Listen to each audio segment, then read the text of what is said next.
Olalekan Adekola is a senior lecturer in geography at New York St. John University. He joins me now live from Glasgow.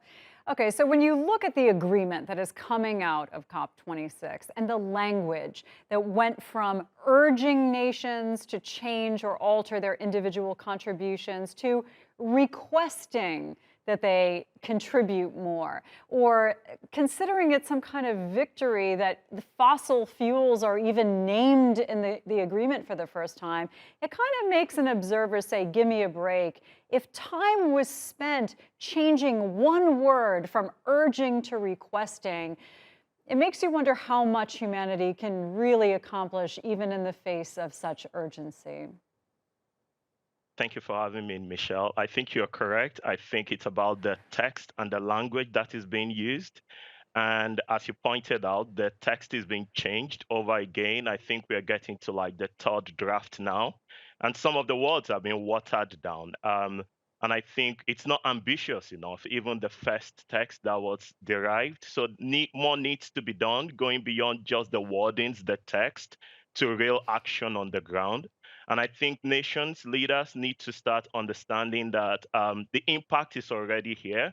We're already seeing flooding, we're seeing landslides, wildfires, drought. We probably will lose most of the coral reefs. Not sounding quite alarmist, but that's the reality. That if we don't go beyond just focusing on the text and really focusing on the action and what needs to be done, and that's where we need to be.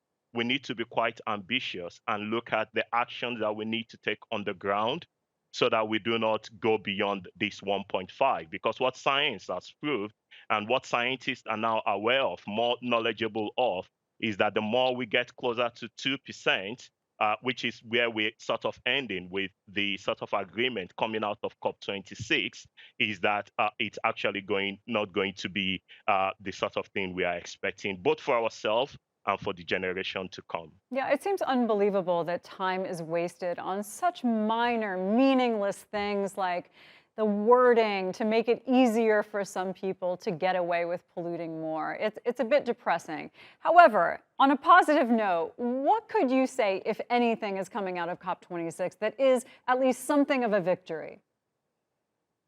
There are quite a bit, and I think your reporter alluded to some of those. I Hmm. think one of it is the fact that even a fuel like coal is even mentioned at all.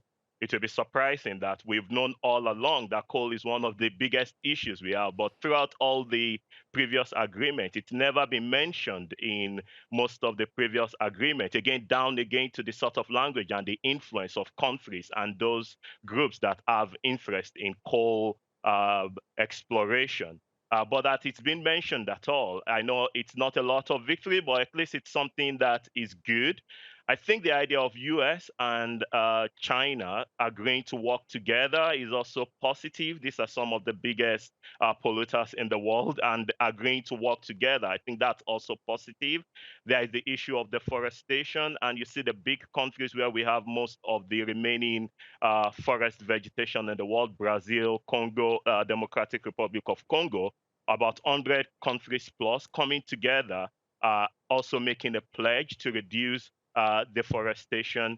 That is also positive. And I think countries also came to the table with sort of improved um, NDCs, that's the nationally determined contributions, Hmm. that needs to be more ambitious as well. But those are some of the things we can't draw at. But it's the bottom line is, while there are positives and we are optimists, I think from my perspective is that more needs to be done. Yep, that same old story. Okay, Olala Khan, thanks so much for joining us.